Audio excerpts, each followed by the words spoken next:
Hey, what's up, everybody? Thanks for jumping in tonight. We got the clowns here, and we're gonna herf each other's cigars and Like talk. the t-shirt. Yeah, and talk cigars and all things cigars and stuff like that. What's up, Tater Dom? You guys did a wonderful job on the backdrop, I gotta tell you. And Fantastic. All the images, it looks freaking phenomenal. That's Chris. Chris, I do what I can. I do what I can. Unbelievable. Wonder Boy. I mean, it's You what know, I Chris do is all the day Ray for a of the Bourbon living, so I Battalion. gotta represent myself, you know. Oh yeah, He's our Wonder Boy. I'm getting ready to fly away with the tongue Nice. right now. First smoke. Very intrigued, boys. Very intrigued. Yeah, So we appreciate you sending it out to us. Oh yeah. Yes, sir. No, and listen, I mean, I may have had talks for a long time, but I'll tell you what, spending some time talking to you guys and watching your journey and being a part of that and all that stuff, it helps. I mean, it's a lot of talk in the background. I've had talked with you before, Ray, about when I was originally thinking about doing some stuff and, watching you guys go and super proud of you guys. I mean, it's a grind, the grind. So, yeah, you're The grind doesn't end. to be The or grind not, doesn't end. you're definitely inspiring because it is a grind, and to make your way slowly but surely, but doing it right, I think is exactly kind of a model that we took on ourselves. Well, I'm going to be honest with you, Bobby. I'm going to jump right in. And you know what? At the end of the day, for us, and I'm sure, like I always say in these podcasts / interviews, it's guys like you and Chris and Zach that, motivate us to continue doing what we're doing. Because, you guys have been around. I know Zach has been around since the real fucking early days of this shit. And, Yep. It's a lot of positivity and good feedback and bad feedback and okay feedback and kind of helping us along with our journey. So as much as we've kind of come a long way throughout the years and we've had a lot of ups and downs and slips and falls and great moments and shitty moments and things happening to us along the way, we've had a cast of guys like you who've supported us as much as we've supported you guys in your journey to what you're doing. So like we're super excited for you guys to have your own little line here that you're kind of building on and kind of getting your feet wet and appreciate the well wishes and the thoughts of you kind of seeing what we're doing and trying to kind of like emulate it a little bit and and we're more than happy, as you guys know, to give feedback and support back to you guys just as much as you give to us. So I can say from us, thank you guys for being a part of our journey over the past couple of years as we continue to grow as a brand. Right. No, absolutely. And I think that's the nice thing is when you get into a community of people that are like-minded in the ideas of bringing positivity and, and being real and, helping people, when you try something, giving positive feedback, but also giving correct feedback, I think is just as important. Yeah, man. I just remember these guys as the guys who showed up. You know what I mean? Like if we tried to do something, these guys are like, "What do you need from us? How can we help?" And it was never like, "Hey, listen, if you guys do this, we'll do this." You know what I mean? That was never that. It was never that. I mean, like you said, we are trying to emulate you guys. And we're trying to do it. As grassroots as possible because I think that's what's going to last. Right. These flash in the night folks that come in and try to just get money quick. You know what I mean? I think the slow grind is the way to go, man. What's up, Dave? How you doing, brother? Yeah, man. It's a construction project. we kind of relate it to us, being New Yorkers, and New Yorkers can relate to this, but we're like the BQE. They built it and they're still working on it since they built it. And it's constantly under construction and it's constantly falling apart and it's constantly congestion on it. It's consistent. So like with us, it's consistent. It's like, yeah, we built that road and then we went back to the beginning and then had to repave that surface and fix the potholes and, kind of, shut the lane down and then kind of shift traffic over to the left side and vice versa to the right side. And, how to put a stoplight up along the way. And then, it's a process. And this is why, we've had this conversation, at least I've had this conversation with you guys. I think the last time we spoke on a live is that if you're not going to fully commit to it and you're going to make it like a cool, like group thing, there's nothing wrong with that. But if you're going to go full bore into it, like kind of like how we started, it's Joe will tell you, it's a never-ending process every single day and something. Every single day it's something. Yeah, you have a lot of positivity, you have a lot of negativity. You deal with a lot of bullshit, and you deal with a lot of really good things. And it's like it's a daily grind. So anybody who thinks that this is easy, you're sadly mistaken because it's not. No, it's not at all. And you're right. I mean, it's a grind. But when you have your plan, and I think for me, the one thing that's always important is putting benchmark dates, benchmark plans, saying, hey, listen, I want to have this by this, I want to do that. And like, it gives me a target to shoot for, but, I also listen to my peers, people that are doing it or people that I respect, and see what they have to say. And, it's like everything, you listen to what you want to hear, you take the advice, you take with it what you want and all that kind of stuff and kind of play around with it. Right. And so, I've been very fortunate that, with all the people I've talked to, it's been a really good experience towards really good advice. And so I've been very thankful for that. Very thankful. So, Ray, you are 100%. This is right up my alley. I know your palate. We are smoking that top secret shit from the Clowns. It's that Area 51 coming in. Sold out, by the way. You cannot get it. It is no longer available. I'm glad I bought 2 packs. That was a smart thing to do, man. It's a smart thing to do. Oh, I'm gonna smoke some and put one away, and 8-9 months, pull one out, and everybody goes, "Oh, you still got one of those?" I'm like, Oh, so fun fact. You want to hear a funny story? So, real quick, just to kind of sidetrack a little bit, talking about the top secret stuff. So myself and Danny went down to Virginia last weekend for the Toro event for the release of the cigar.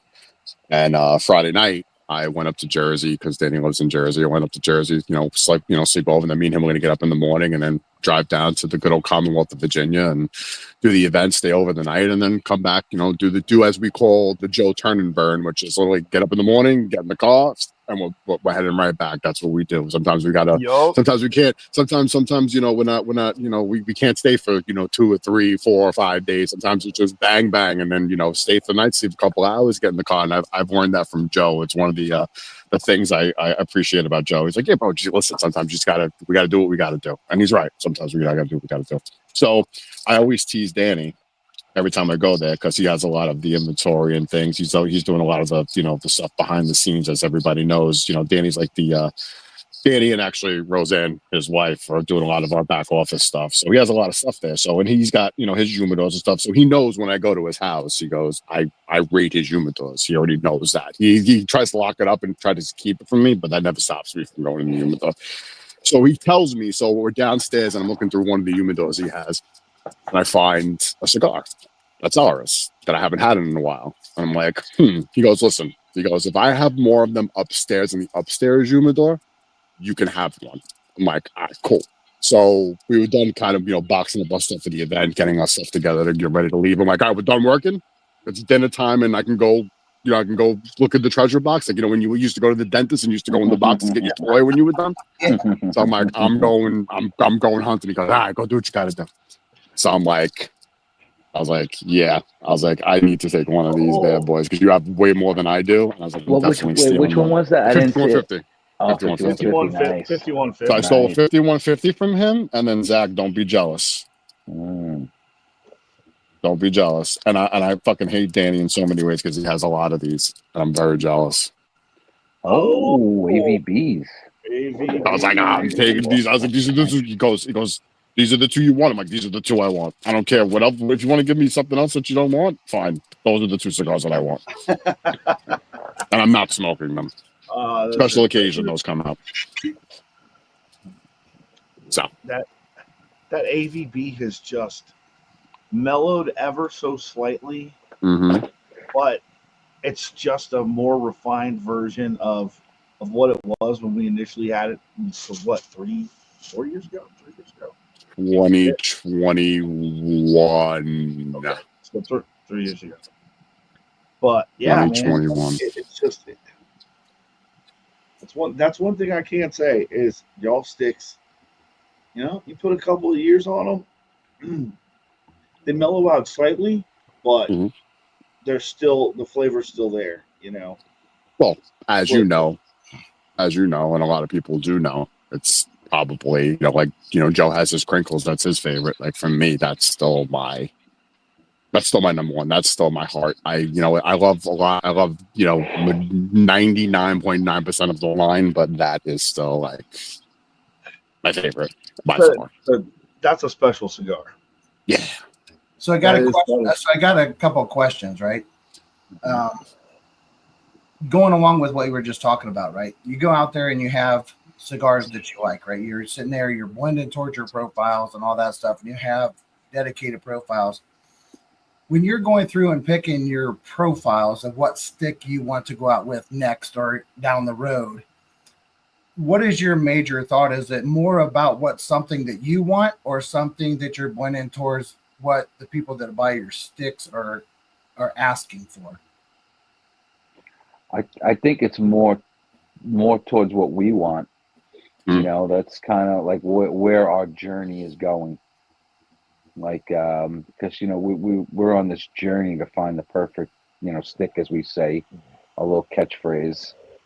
And, you know, it's where the journey's taken us, man. And, you know, Murphy used to say, our old partner, you know, trust our palate. You know, that's it. Like we're trying to get something new, something unique. Yes, of course, we like to think of the masses as we're growing. But like that double tap cigar right there, that's the one we made for Top Secret shit. That it's unique, man. It's unique. It is. That's not everybody's wheelhouse. That's our wheelhouse. That's what we were in the moment. It feels like this blend is almost like a cross between two of y'all's cigars. I can't necessarily, couldn't say it'd be something dark like the AVB and the original Festivus, right? But then there's something about, I guess probably the filler that reminds me of that creaminess that we got with the 5150. I just want to switch gears. I just want to switch gears and say the retro hell on this cigar is driving me nuts. I freaking love it, man. I'm gonna burn out my. And by the way, we're smoking both different ones. I'm smoking the Uncommon Valor, and you're smoking the ton. The ton 1775. Yeah. Ton. Yeah, man. It's I'm definitely gonna burn out my palate because I think I retrohaled almost every puff I've taken. It just has something.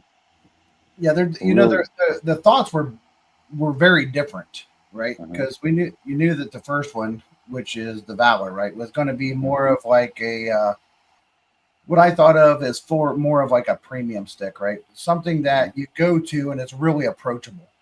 There's enough intricate changes throughout of it for a cigar lover to really enjoy how it goes as it goes, and it's also approachable to someone new. It doesn't come in and just, go straight to their stomach and nicotine them to death. Where the ton is a cigar smoker's cigar. It is a really, nice, full-bodied, full-flavored, cigar. A lot of nice flavor to it, nice punch to it, great retro. Both of them have construction thoughts towards different whiskeys, different thoughts. So all of the cigars that we do, there's a thought component to pairing. Just for like a peaty,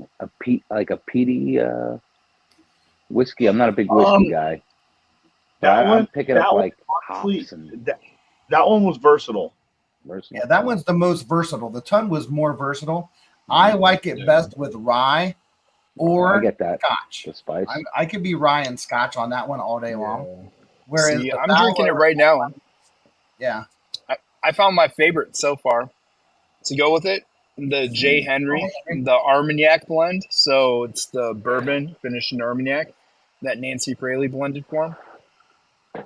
Yeah. Whereas I think the thing that's really interesting with the Valor is, and you'll find this out as you go, there's so many changes in it. Like there's like 4 signature profile changes that happens throughout the cigar. That is just, but there, the aroma is really good. It's really nice. I liked it best with a caramel macchiato. It was a delicious cigar for breakfast. I did it with breakfast and sunrise when I was in Florida, like every day. So I think, they're both different, uniquely thoughts, to what we wanted to do, what we liked. We definitely, and I know you run into this as well. When we did the test samples, they were all done the size of a Toro, right? We did. We went with the Robusto in the ton, and the flavor change was amazingly different. The cigar took on a whole new persona. Yeah. Like, I remember when I first got them as Robustos and smoked them, and I was just like, oh my God, this is what I liked was really good. And the Robusto, at that Robusto size, I thought it elevated it quite a bit. So I think it's a phenomenal cigar. Ash is beautiful on there. Great construction. Speaking of ash, I didn't grab an ashtray, like a bone. Thanks. Great construction. Everything. Yeah, it was odd when we smoked the testers of those, and we all had the same conclusion on that particular one. We were all like, I don't need the first inch. When it was a Toro, like drop it down to a Robusto, cut it off, and like let's get into the meat of the cigar. Let's just let it go. And when like Bobby said, when we all finally got them back, oh, it was probably a good solid 8. Now it's a 9.5. I mean, like that was the difference between what we really liked it, and then we got this version back, and wow, it was amazing. I like it, man. I like the band. I like the way you guys did the artwork on the band. I like that you can flip these wings up. I think yeah, freaking. Reminds me of like a firecracker. That was the thought. Yeah. Mm-hmm. That was the thought behind it when I designed it. I wanted to do something different you don't see with bands. You could be smoking it, pull the wings out, It keeps you engaged, man. Fly that eagle, baby. Fly that eagle. And that's it. That's it. It's a big talking point. You can be somewhere and show that off. People are going to be like, yo, what's that? I haven't seen that before. What is that? And that's what I was going for, I wanted it to be that in your face, like, wow, what is that? And create that talking point like you're talking about. If you're in a lounge, if you're on a live like this, anywhere you're at, even taking a photo and posting it online, people are like, oh, what's that? So that was a big thought behind that when I was making those. Great job, Chris. Great job. Hats off to you for being in the creative department of the Cigar Clowns. Yeah. Hey, man. Chris is the creative department. Yeah, Chris is the creative department. Yeah, he's the Bobby, I'm gonna make you jealous, buddy. I'm sorry. What you drinking? I got a new one. Nice. Yeah, those are really good. Nice. Yeah, no. So one of the other questions I had is, I'm blowing through the cigar. Your journey. I know that you always go through, and we have, you have your, your ups and downs and all that stuff. Was there any major hiccups in your early days that you looked at and you thought, wow, I wish I would have done this differently? Not necessarily the whole thing, just like little small things. I mean, there are answers I can give, but I'm sure I'm not allowed to give them. But you know what I mean? Just like it could be very generic, like super generic. Yeah, I would say we still have ongoing things that we would love to change and are changing. Right. You know, business evolves, business changes. Yeah. Business is like your baby. So sometimes you have to smack it, get it back in line, and sometimes you have to cry with it and hug it and hold it, whatever. And yeah, man, business isn't easy, as you guys know. Well, you know, It's that's like, I can talk, a little bit about our journey is just as because I always wanted to make sure that when I started this brand, it was going to be 100% self-financed.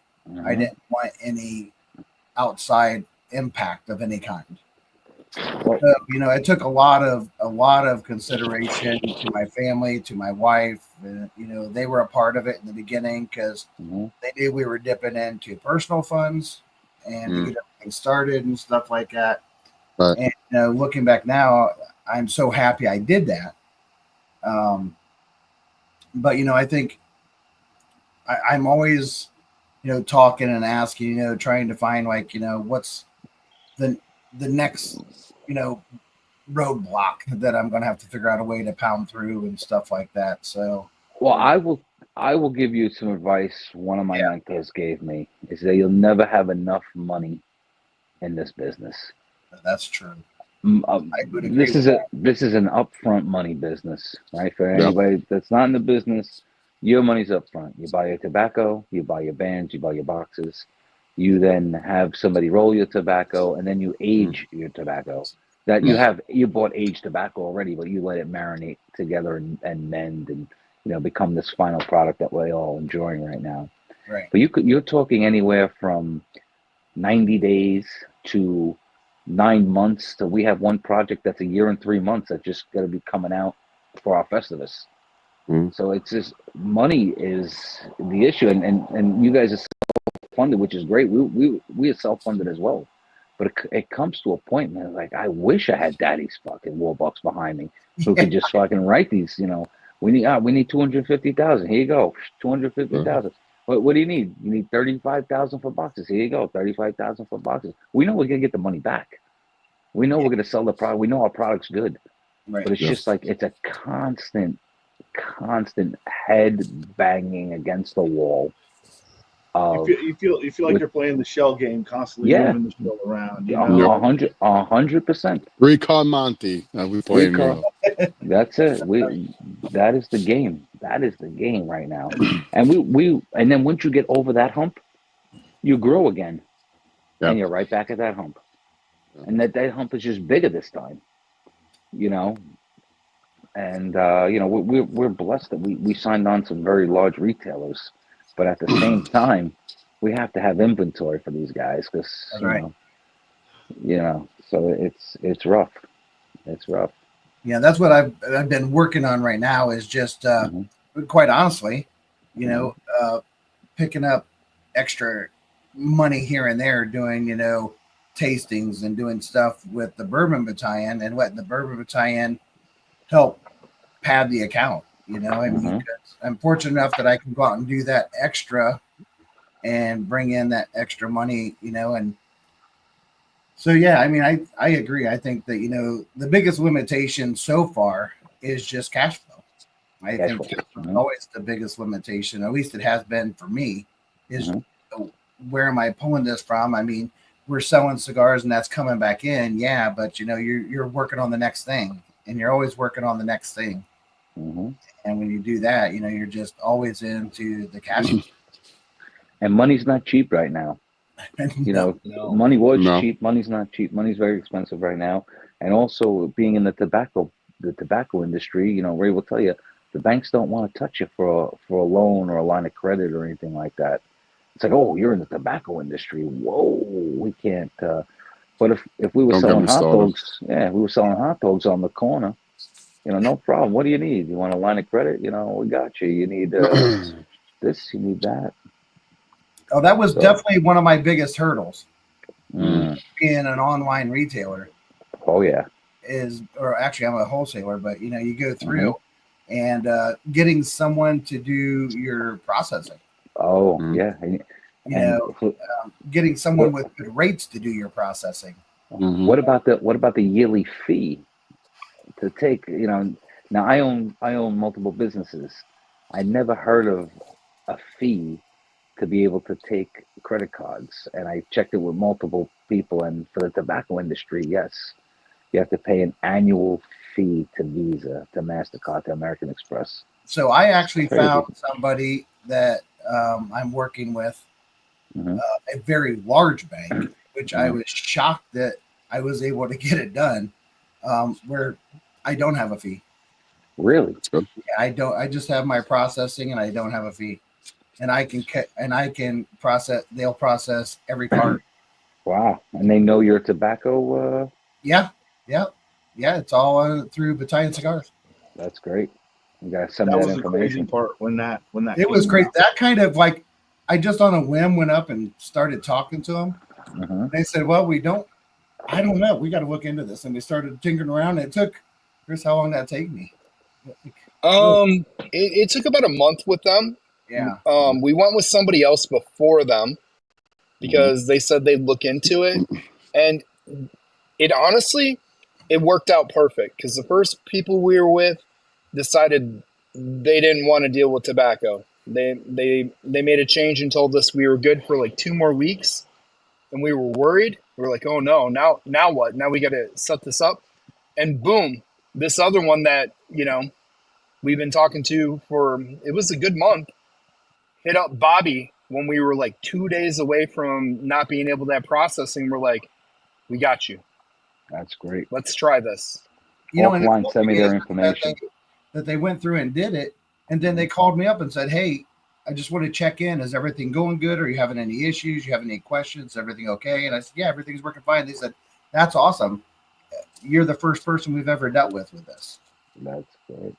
And so, I don't know if that's true, but I mean, at least whoever that group I was talking to, they were very, so a discussion offline sometime. But yeah, I was rather surprised. And when I went into the fee structure, I don't have an annual fee. Everyone else was annual fees.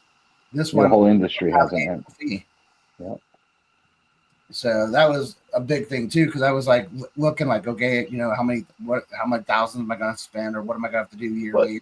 But there were other benefits of being a customer of theirs, right? I mean, because like the reporting aspect of it, it's like literally a dashboard and it's all taken care of here. I mean, like it feeds the QuickBooks shit, like just Yeah, it worked out really nice. I mean, it's just a direct feed. Everything goes straight into an area, and then the lady that does all my bookkeeping and all that stuff just pulls it and takes it right into QuickBooks. So I don't have to really do anything. I mean, I obviously have, I have my accountant, my lawyer, and my person that does my books, that runs those. I mean, I have those people that, I pay and make sure that they're in there because you have to have them. You need them for any kind of changes you need to make. But they've all are really backing me. They're really supportive. They're really like that. So their rates they're charging me is really, really, really affordable because they're excited about it. So, it's all local. It's all local. Like my bookkeeper went to high school with my daughter. And she owns her own bookkeeping. She does, bookkeeping. And so you're going through there. And she had been doing it for years. I mean, my daughter's 30. So, but yeah, just, network, right? Networking, big deal, Absolutely. So I know Joe's liking what he's smoking. What do you think of the Valor so far? I'm very quiet because I'm really enjoying it. It starts off on the mellow side in the first third. It's starting to ramp up for me a little bit in the middle. it's got that consistent, like, you know, earthy flavor for me, at least. I'm also pairing it with a pure cane sugar root beer, which is kind of bringing out those like sweet notes, like those tones. Yeah. I mean, the burn is razor.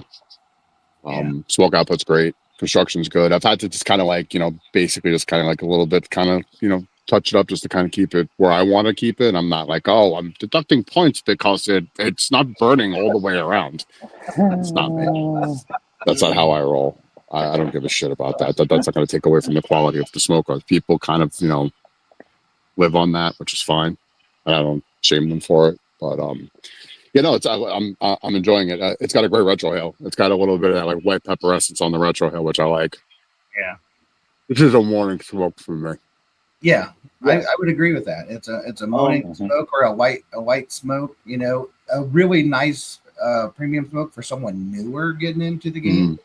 But we wanted it to be approachable. We wanted it to be something that make it extremely approachable. Something really nice that, you know, wasn't a Connecticut, but still really approachable. It's a Habano. That's an Aparaca. That's a Brazilian wrapper. Abracadabra. But I mean, shit, outstanding. I mean, that ain't going anywhere. That's right where it for me, it starts to get into that meat, and then it just keeps kind of start finding as you get towards the end, there'll be like some cocoa notes that'll come sliding in there. It just ratchets up a little bit. And not so much like, oh, it's going to end this, you know, insanely spicy or anything, but you know, but when you look at it from like beginning to end, you know, I think for a newer smoker, it brings them along enough in a journey, and I think it allows a newer smoker to get further into a cigar than they may have if, you know, if those flavor changes had happened too quickly, right? Yeah. Then they're going to be like, okay, I'm halfway through, I'm putting it out because it's too much. Yeah, so like I even like it like in the like where I'm at, where you're saying, Zach, like getting into the meat aspect. Like if you hold the smoke in your mouth for a few seconds, you actually get that white pepper tingle on the tip of your tongue, which is not overbearing for a newer cigar smoker, which I think is kind of consistent of introducing them into like that boutique-ish kind of craft kind of, you know, cigar where you don't.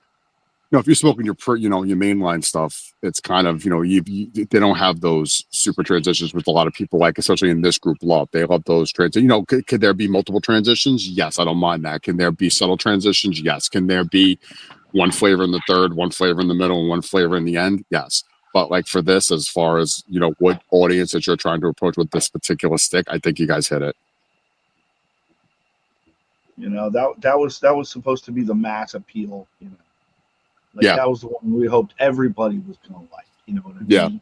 Yeah. And you know, whereas the ton, it's got a little bit more punch, but not overbearing. Yeah. But not overbearing at all. On the ton, I love the briny note. I always get such a wonderful briny note that just for me is, I feel like I should be eating a prime rib every time I have it. It's just. Like even with the sweetness of the root beer that I'm drinking, I get that, like, you know, very mild, like salt essence on the tongue. So it's kind of like a chicken and waffles type of thing. Yep. If you're drinking something on the sweeter side, which is what I'm drinking. And I actually just finished my root beer. And now I jumped into, which to me is the best vanilla cream soda I've ever drank in my life. And it's like vanilla ice cream and like fried chicken. Oh yeah, that sounds. I like that. That sounds really good right now. Yeah, like I have no problem scooping a really good, you know, homegrown vanilla ice cream on fried chicken. I don't give a shit. You can judge me all you want. I really don't care.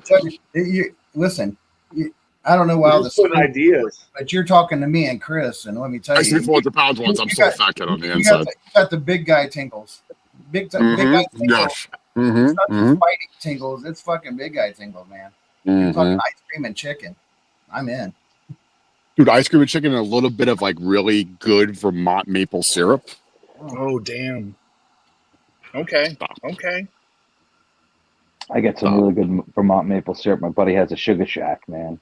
Oh, nice. It's so good. It's just smoky. Like it's really good. There we go. Oh, this top secret is lights out. Yeah. I wish there was Rodeo more. was good. Rodeo was good. Tony, what's up? This is where Dak, this is babe, phenomenal. babe. I know your fucking palate, dude. This is phenomenal. I know your palate very well. Over the past 5 years, I know your palate. That's a fair statement. How many times have I side texted you like, Zach, the cigar's coming out, bro? This has got your name all over. You're like, yeah. And some cigars, I'm like, listen, this is not really your range. You're gonna like it. It's not really your palate, but you're gonna like it. Hey, listen. I ate my words on Scaramouche, right? I was like, wasn't yeah, I remember. It was me. It was I rushed it. I remember. You know, I took it right out of the package. I smoked the second one. And I was like, oh. You had a bad day. Your palate had a bad day. Your palate was sick. Your palate had influenza that day. I think I rushed it. I think I got them out of the package and immediately smoked it and just didn't give it the rest time. You know. Well, again, you are a part of the Cigar Clowns generation of smokers that was in the FOMO period when you got your hands on it and people were talking about it. You're like, I need to go open the box and go sit outside and smoke a cigar. So I get it. And our cigars are usually ready to smoke, but just to travel, as you guys know, man, they got to sit and acclimate for 5 days. You know, if I get them in the middle of the summer, dude, it's a minimum of a week. Sometimes 2. Sometimes it takes 2, depending on the size of the cigar and the shape and everything. You know, if it's got like a pigtail or some closed foot or something, that's going to take a lot longer to really acclimate. You know what I mean? So those that could be 2.5 weeks. I've just learned to be much more patient and. You know, FOMO's there. You know, I just know that when I see a Clowns drop, I'm like, okay, just go buy 2 and you'll be happy. Now, I think I still have like 5 or 6 packages of freaking 5150s, but you know, you're lucky. That was a good cigar. That was a really good cigar. Those are trading right now. I bought a lot of those. Yeah, people are trading those right now. Zach is the keeper of a vault. Dude, I have. You guys know I got that big tub, man. It's full of nothing but Clowns, man. Ain't got nothing else goes in there. It's all Clowns. I don't want to move the wrong way. I'm gonna need to make a big tub of these freaking tons, man. One of the I think one of the compliments that I got, or I guess not necessarily, I guess it was a compliment, but also kind of a critique of the cigar that was kind of surprising, because I don't know that I ever really noticed it as much as once it was told to me. I was down in Texas, down at Iron Root, and I had one of the reps from Iron Root. We went to Renegade Cigars and was back here just doing, in one of the private rooms, we just had, they were smoking my cigars and we were drinking Iron Root. And she's like, I've never made it this far through a cigar. And I was like, why? Does it just get rich on you? She's like, no, it gets too hot. Too hot. And she's like, I don't have that at all with your cigar. It's not getting hot. My mouth doesn't taste ashy. And all that stuff. I said, well, there is some blending thoughts in there you can do some stuff with that. And I said, and now that you said that, I guess now you notice that, I don't really notice it ever getting hot on my hands. Granted, where I hold a cigar is permanently calloused from blisters and that stuff, because sometimes I'll smoke all the way down until they burn. But I thought it was an interesting thing that I just started paying more attention to it. I was like, that's true. It doesn't ever get to the point of hot. I could smoke it all the way down to the nub. I don't have like that hot ash note and stuff like that. So there's definitely a lot of, thought that went into it. But realistically, you know, there's a lot of thought towards whiskey. Truthfully, you compare with a lot of things, but you know, it's a cigar smoker cigars for cigar smokers, but also for people that like to pair whiskey.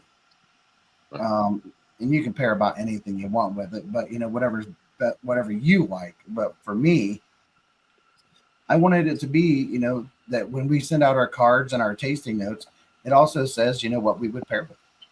Right. Given, because we had so many questions back when Zach and I were doing Bourbon Battalion, one of the biggest questions every single night was, what would you pair with? What would you pair with it? And people would ask, you know, I don't really know how to pair. How do I pair that? And I was like, well, you know what? We're just going to, when we do our cigars, we're just going to do that. And we're going to be able to have that note there. So someone that wants to get a start and say, you know, they can find some nuances and stuff like that. So. And I will say this, as far as the Valor goes, we threw just about every bourbon you could throw at it. And it's not that things were bad. It's just we knew that it wasn't right. Yeah. You know, it you know, just didn't have that spark, that thing that like caught your attention until Elijah Craig. I suggested, I was just like, well, we haven't done this yet. Let's all grab one. And immediately, as we all had it, and we all were like, oh, that's it. It was an instant. That's it. Yeah. It was like, this is the profile, you know, and the Scotch honestly was the same way, truthfully, on that, because Bobby hit it right on the head when he's like, dude, Highland Park all the way. Yeah. We were like, yeah. Highland Park's fantastic. But I went a little bit further, and I dabbled with a few others, and there are a few others that I'm like, oh, this always pairs well. And it didn't work. No. Joe, the Valor is actually your peated cigar. That's the one you want before. Yeah. It there's something about the brininess in that cigar, and it pairs well, and it actually brings out all the sweet notes in the whiskey, as opposed to like bringing out all the sweet notes in the cigar. Right. It kind of had that reverse. It kind of had that reverse pair, you know, where it kind of elevated certain parts of the whiskey more than it did the cigar. So, but honestly, everything we've thrown at the ton is basically a personal preference. Yeah. Rye's really good with it, but like tonight, you know, that bourbon I have with the Armagnac, it's got such a nice viscous note to it and like creaminess that just lifts that ton up. Like it's the first time I've done that, and wow, did that ever take off? You know, it's another feather in the cap for Armagnac cognac finished bourbons, right? And their ability to pair very well with cigars. You know, it's one of those things that we say. It's like those are cigar whiskeys. You know what I mean? That Armagnac and cognac finished stuff is just, there's something about it. Finally dropped. Finally dropped. I've had a couple people take it all the way down to the end, and it was almost there. I don't got that much left. I got it to do that when we were doing the TPA group Herf when they had their group meeting, and man, I got that thing all the way back to about inch and a half. I kept on showing it. I was like, being careful, like you were doing. I'm like, right. I don't know if this guy's gonna drop. It's going, you know. So that was a lot of fun, man. Seeing how far I can get those to go, and so I enjoy it. I enjoy it, but I fucking hate it at the same time because I have to like sit here and like be like, super still. It's like, I want to be able to just sit here and just smoke the cigar and be like, all right, you know. But you know, sometimes you get them like that, and like, you don't mind, but it's just like, I'm just gonna pull it anytime. And that's fine. Oh, white ash. 100%. I mean, white ash. White ash. Very well constructed. I know that this is top secret. I'm not telling you. Don't ask me. The ton will do the same thing. I had to ask, I've had a couple of those go all the way like that. And I would agree with, I enjoy that stick so much. I have a hard time babysitting it to keep it going, because. But I mean, it's just like. And I've told Ray this, Joe. You haven't heard this. So Joe, at the end of this month, it's like the whole family's going. The whole family's going, and it's like tattoo day. Mm. I'm joining the army for real. The lifetime membership. Let's go. Let's go. Let's go. So we're gonna do it. We're gonna do it, and apparently the race has the first one. I can't believe that. Well, it's the second one. Well, other than you guys, other than me, I'm the only one. Me. Yeah, the only one. I'm the only one. I have no. Joe has no ink on his body whatsoever, no ink, and Danny has ink, but it doesn't have the Cigar Clowns tattoo. I'm the only one. When I was a young man, my father used to tell me, "Oh yeah, tattoos, they're nice. Well, where do you want to get one? Oh, I want to get my leg. Oh, your leg would look great on the wall. So that was I never got one. Because back in the day in New York, it wasn't legal. They used to do it in people's basements and shit like that. Dude, it was the roughest part of town where all the tattoo shops were. It wasn't a place that you really wanted to go. Yeah. Then my brother at 16 got a fucking whole leg sleeve. I'm like, well, I was just waiting for my father to cut off his leg. Like, let's go. Want me to hold him down? I'll get the saw. I gotta say the truth. I have a bunch of art in my body. I've body wise, money wise, I have a lot. But I gotta say the truth. I just got this is my last one that I got. The rose on my hand. This fucking tattoo hurt the most out of all the fucking tattoos I've got. Dude, apparently the older we get, the more they hurt. Yeah, dude, no bullshit. I was like, oh my god, like when they hit in the corner, because I have my grandmother's name tattooed here, Rosie. When they hit over here, and it's like the meaty area right here. Oh, the meat. Oh my god, yeah. Forget about the bone. Like the wrist didn't hurt me, like the end, up by like where my arm is here. It's just all nerve. This right here. Oh wait, where's the camera? This right here. Where the fucking leaves are at. Yeah. Right here. Oh boy. Right into the knuckle. Right into the knuckle there. God, dude. I felt that in my chin. I'm like, oh my god. That was bad. But I mean, this is my favorite one though. Yeah. Oh yeah. On my smoking hand. So yeah, I mean, Joe, we have to when we get the visual evidence when this is done, we gotta figure something out for people who are gonna, because I've heard people say it in the past, but this is coming through to fruition. So we have to hold up our end of the bargain. Yeah. We gotta make it big. It's going down. It's lifetime membership is guaranteed something. She goes, well, it's your body. I was like, okay. Yeah, I mean, but I was like, no, we're gonna do this, man. We don't make it official. Joe, I line up with you. I mean, when you talk about like the ton and he's smoking the Valor, I usually go to the Valor in the morning, but the rest of the time, man, I'll tell you what, that ton is where it's at. I smoked through a whole bunch of Valors, and I was using them on my cigar to drive to work. Man, it was great. I went through a bunch of them. They were great sticks. Yeah, so like I said, not to cut Joe off, like I said, when you asked me, oh, well, Joe got a bunch of them. I was like, no, I still haven't smoked. Yeah, no, Joe's been smoking them on his morning commute every day and hasn't shared with anybody but himself. So, no, I haven't had any of them yet. He's holding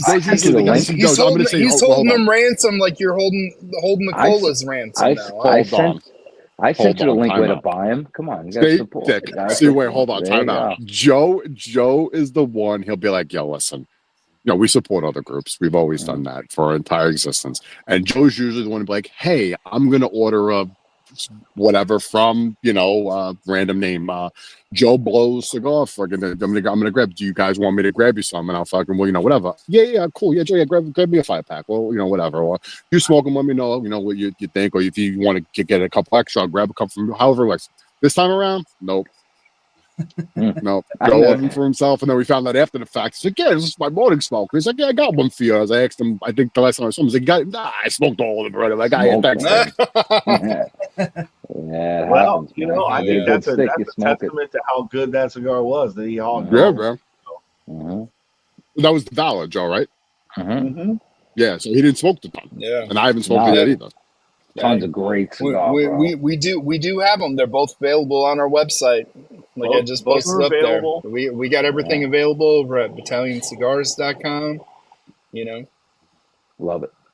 So what is okay? So here's my question for you guys, like you would normally ask us. So online retail, obviously, is the plan to expand? Is the plan to just kind of build the online retail? Is the plan to come out with these blends and different Vitolas and see how they go? Are you going to do something else to add to the line? Are you going to what is the plan? What is the foreseeable future for the Bourbon Battalion as far as what you guys want to do with this? Yeah, so we have blends prepared, right? We know what we have and all that stuff. Once we get the core line, right? There's going to be 7 in the core line. Then we'll start messing around with different Vitolas, start looking at different ring gauges. I, for one, know that somewhere in the future, I'm a golfer, and the day will come in the future where the ton will come out as a Gordo. I will do a 660 Gordo in that guy because I want that on the golf course. But it's got to make everything's got to make sense, right? Everything's got to make sense. We have. Like I said, I already have the blends for the next 5. And then we have blends set aside for the clusterfuck, right? So the clusterfuck is our private. It's a membership group. It's $200 a year. You get a welcome pack. You get opportunities to get cigars created only for the clusterfuck. We will eventually, when it gets to the right size, there'll be we'll be partnering and doing some stuff with different distilleries. We have distilleries that are on board and ready for us to do that. And just a place where we can have a lot of fun, have meetups, anything that anybody buys. So like we have people that purchase cigars for their private groups that we do for them. So I've had people come to me and say, "Hey, we would like to have our own cigars. Can you make these and we'll give you a band or give you an idea and then we'll create the band for them and then they'll buy it for their private group or their distillery or whatever." So we keep a portion of those. That anything that comes through Battalion Cigars is open to the clusterfuck. That they can go in there and they can try what all these different groups have done and what they've picked and all that kind of stuff. So that all goes into the vault. The idea is to eventually, once we get the core, then to start looking at, doing some different thoughts within different blends and stuff like that. And there's even, I don't know how soon. I'd say, I gave myself 3 years. So I gave myself plenty of time to test and see if I wanted to do it. I think there's probably a good chance that eventually I'll have like a VIP cigar club. I've had enough people in Ohio reach out to me, and there's a market for it. And the greater northern Medina County, which is where most of the pro sports people live, and they're very, very into. I got approached last summer about a thought of having, like a VIP experience with whiskey and cigars. So that's awesome. There's a way of doing that. That's a whole different funding project. That one is not self-funded. There's no way that's self-funded because you're talking about building a VIP cigar establishment. Because in the state of Ohio, you have certain rules and regulations you have to follow. So I think that's that's a possibility. Like I said, I'm still looking at the think tank thought towards it. You know, like, does it make sense? Would it make sense? You know, because you're to do what I got asked, you're gonna price a lot of people out of it. You know, they wanted it very exclusive, and I was like, okay, well, I would be one of those that there would have to be some upfront. You know, because you're sitting there talking about, like, I would still have a storefront, but the club would be totally different. Right. So, but for right now, you know, just getting the core line, you know, I don't hope, I will have the core line completed and up for sale, you know, up and online selling by the end of 2025. Nice.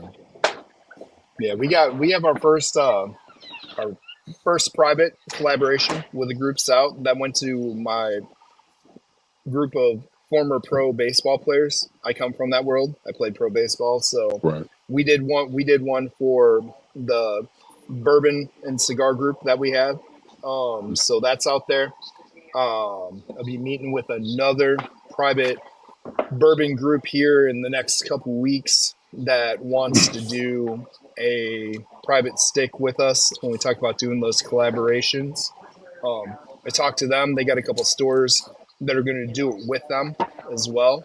So those will hit a couple of stores in the Wisconsin area, plus that group. And then I have two other groups that I've spoke to in the last couple of weeks that are looking to do collaborations too for their charities. That's great. So we got a lot of cool things going on the private side with those collaborations. You know, like Bobby said, we've been discussing what the next release for us is going to be. So that's fun, you know. So coming out of the box so far this year, I mean, with the collaboration we've already done and what we got, you know, 3 cigars out already in the last couple months, which is really exciting coming out of the chutes that quick, you know, and getting them there, getting them in front of people, you know. And we look at 2025, you know, we should have one coming out the chute early 2025. The next collaboration should be out there, and possibly that's a second, or it could be the third collaboration coming out real quick after that too. So things are moving. I like how we're moving. It's going fast, you know. It's a wild ride, man. Like, you guys know, it's a wild ride. You know, we thought it'd be more of a slow ride, but like, it came out and went woo. You know, you get those spikes, man. You get those spikes where it goes crazy, slows down a little bit. You get that little bit of hesitation. You're like, oh, and then all of a sudden it spikes again really quick. You know, like you said when we first got here, you never know, but there's always something going on, and you're always taking care of something, you know. And most of those times, like, you know, you don't know when it's going to happen, and when it does, you know, it's pedal to the metal because it feels like you're 2 weeks behind on it, you know. So nothing's ever on time on this industry, I'll tell you that. No Nothing. Oh, Festivus 2023, right? Oh, Festivus 2024, same freaking issue. And the cigars are over a year of age on them, and with getting them to America is like, So is that the perspective next release for you guys? Yeah, that's our next release. Yeah, that's one of my, listen, and anybody that doesn't know, that's one of my favorite releases of the year is the Festivus. It always seems to hit, man. That one's just one of my favorite things that you guys do is that Festivus release, you know. I appreciate it. I'm excited. I'm hoping 2025 we see a possible, you know, Halloween cigar again. It doesn't have to be the AVB. It'd be really cool if it was, but hey, it don't have to be. Maybe Joe, it is. Joe, your site's Clowns Labs, right? No, just we got just Cigar Clowns now. CigarClowns.com. Yeah, we're back at CigarClowns.com. It's in the description of the YouTube video. You can follow them on their social there. You can jump over their website. You can jump to our website there. Everything is linked up in the description of the YouTube for everyone as well. We have a new shop finder on there. We have to add a few cigar shops. We got a bunch now in Ohio, actually, that need to be added on. Yeah, I was over there with Maddie. Nice. How's getting into Toro?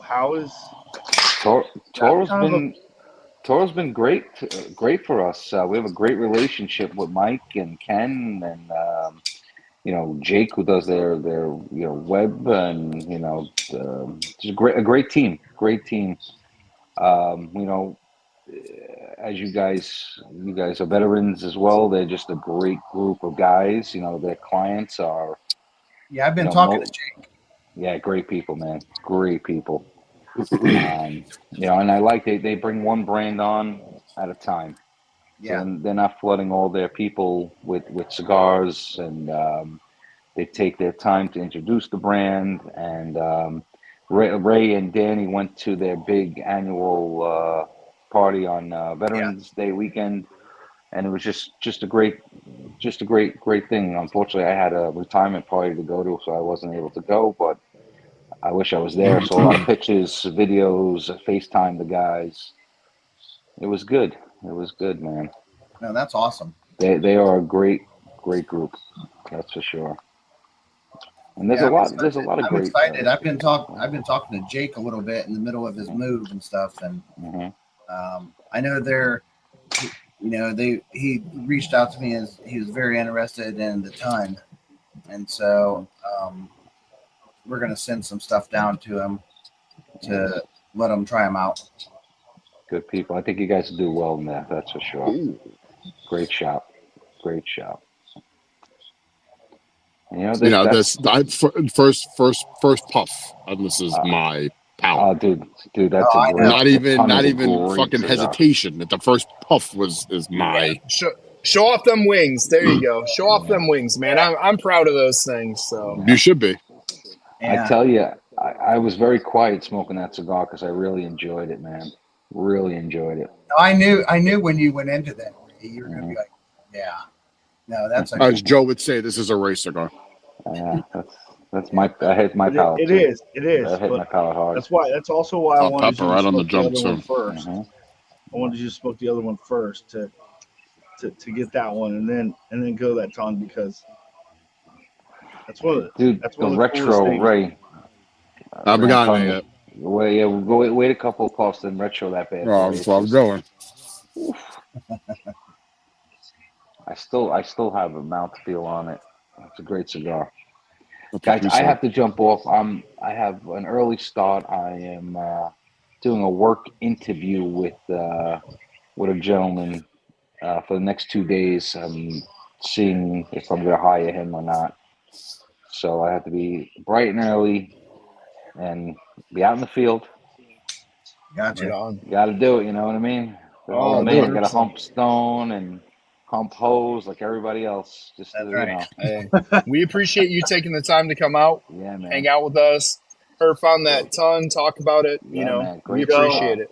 Great cigar. I wish I was able to take a picture. I couldn't take a picture with this app being open, but I'll definitely pick some up at Bourbon Battalion Cigars. Battalion Cigars. Bourbon Battalion. Oh, Battalion. I'm sorry. Nope. Battalion It's Cigars. just Battalion Cigars. I'm sorry. I dropped the Bourbon. BattalionCigars.com. Yeah. I have the link anyway. But you guys rock. I'll talk to you guys soon. All right. Take care, Joe. You got it, guys. Yep. Should I go to Cigar Clowns? Nice. Yeah, I was pretty sure that was going to hit your wheelhouse when you got to it. I was hoping you were going to hit it on this live, because I knew right when you hit it. I saw when you hit it too, and I was just like, I saw right when he hit it. But you know what? Given its size, the way it smoked, it's a great second. It's a great second. Okay, so here's my only critique. My only critique is love the fucking band concept, but the band needs to be lower. Agreed. That's the only critique that I have. as a cigar smoker. Now, Joe Blow, who just smokes cigars, like, they're not going to give a shit, or they're not going to raise it off. For me, that's the only thing that I would change like about it the a little cigar. bit lower down as well. Yeah, I would bring it down just a little bit, Just not a much. touch. Just a touch. Yeah. But here's one of the best things. Our cigars, if you want to take the band off at the very beginning, you can. But I'm not a band off in the beginning guy. Yeah, I know. Well, I'm just saying. Again, this is my personal critique. 100%. I'm also saying that, listen, there's sometimes that I don't even want to mess with the band. If I can take the band off at the very beginning, I don't have to mess with it. Awesome. So I love the fact that I can remove those bands. And, and sometimes it's easier for me to show it on my finger anyways. Quite honestly, I slide it down just a little bit, Ray. I did. I just did that. I was going to say, it's just loose enough that I can slide it down and not affect the. Don't drop that word. But I'm a cigar snob, so. Yeah. That's okay. No, I felt the same way because I didn't, it was up a little bit high, and every time I went in, it was like too close to my mouth. Yeah. Dude. It's a cayenne pepper. It's not even a black pepper. It's a cayenne pepper. Yeah. It's a spice. Right off the jump, it's a spice bomb, which I love. I love it right off the rip. That's the one to me that I just get like this amazing brine note. It gets like really briny to me. You get that peppery notes and then brine. For me, I just get this crazy brine throughout it. And the retro, it's definitely one of my favorites. This to me is as classic as a Derek Jeter home run. All right, and I'm not even a freaking Yankee guy. This Captain. The top secret is phenomenal. Anybody that Really missed good. out, I'm sorry. I'm sorry you guys missed out. Yeah, I was on the road. I was on the road driving all week, so Joe Zach will send you one. I won't ask him to. I won't ask him to. It's okay. I'll ask him to. I'll send him one. There you go. One. 2026 can't get here fast enough for Bobby then.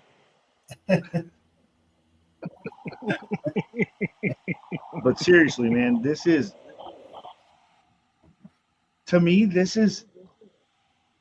classic Cigar Clowns right here. This is new. This is new, but it feels like you guys. It really feels like you guys. This is a phenomenal cigar. Appreciate it. I will say the rodeos are aging wonderful. Yeah, this is what I'm smoking right now. I'll tell you what, that goes really good with Springbank 15. Oh yes. Really good.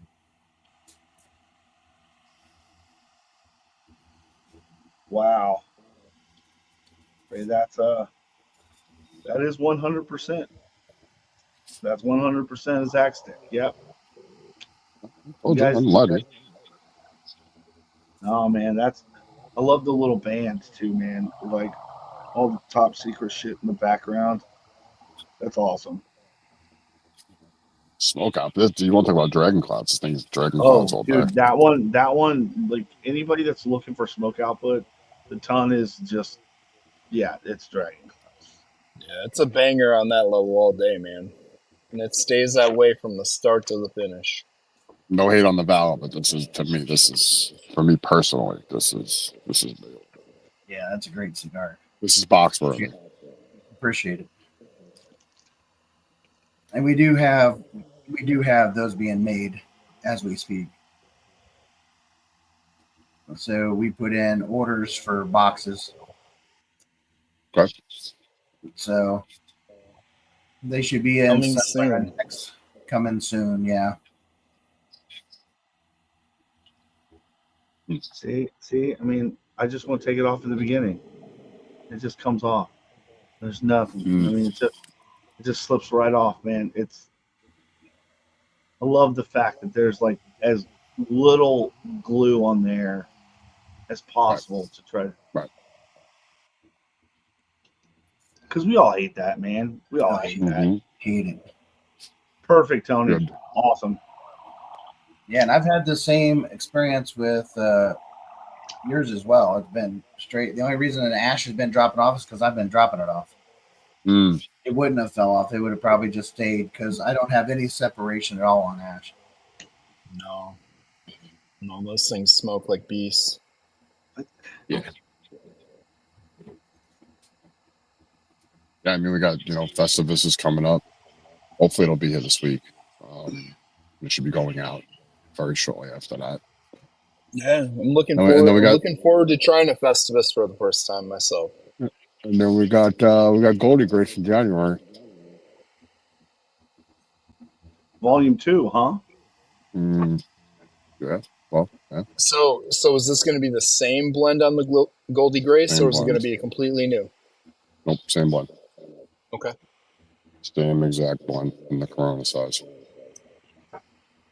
The Corona. Okay. Yeah.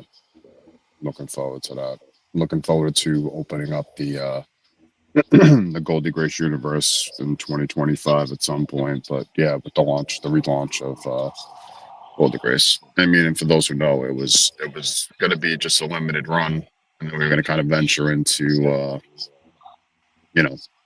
doing some other things with Goldie Grace, potentially changing the blend, or maybe just making a one-off, kind of like the Clown Files, but the top secret shit. But we were able to source the tobacco that we needed for the project, and we got such great feedback on it, and it was such a big success for us at Shafio. It's it was kind of a no-brainer, kind of going into business with them and making this a full-line production. So, and with everything else that we're going to have coming out behind that, as part of that universe and kind of expanding the universe. We've talked about it many times. She's pretty much her own entity at this point. She has her own brand recognition. People know who she is, just from the human trafficking aspect. So to kind of shine the light on her and kind of give her her own due respect between both brands is unique in a way, because it kind of uplifts them and uplifts us, them being a small craft brand out of Florida, and they're great people, and we love Crystal and Justin, and it was a great experience. So for us to, like I said, it was a no-brainer to kind of bring it back and kind of work off of her, and like I said, kind of expand that universe. I've teased, a project that I'm working on right now, band-wise, concept-wise, for a potential project, in that line. But yeah, she's going to be her own entity, which is kind of cool to kind of showcase that as, like, that graphic novel type of thing, which is kind of cool. That's a cool concept. Yeah. That's going to be its own kind of a contained universe, Mm-hmm. for that side of it, It's right on my alley because I love that like graphic novel art. I'm ashing. I'm not playing the ash game again. As much as I want to. I'm sure I would, but Yeah. no.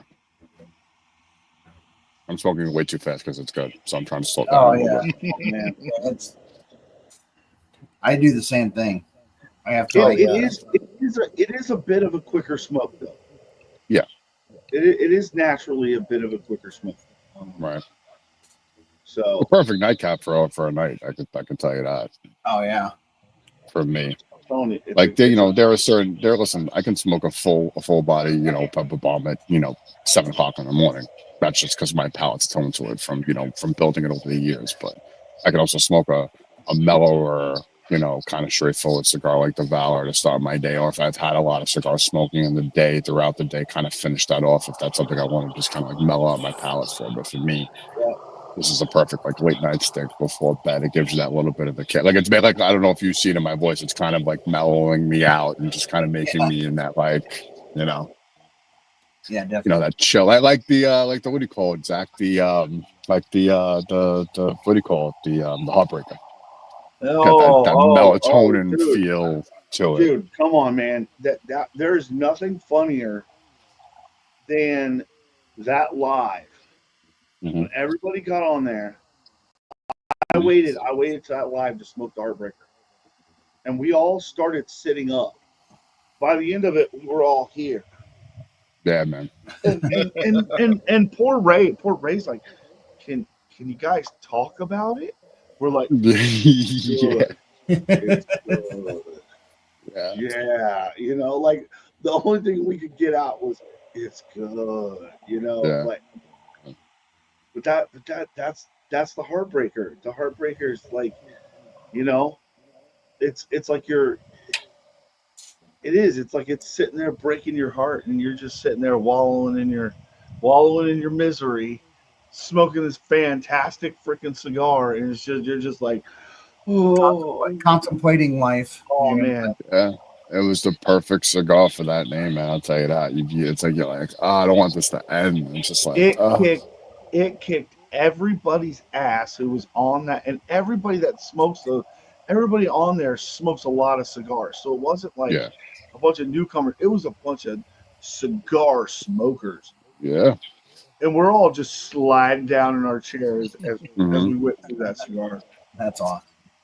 Well, I've even talked about this with you guys on lives when I've come on with you guys on a Wednesday night, like just from going from being a consumer for years to being a brand owner and being able to sample and try and smoke tobacco consistently and kind of evolving my palate. It's evolved my palate even when it's come to like food and liquor and beer.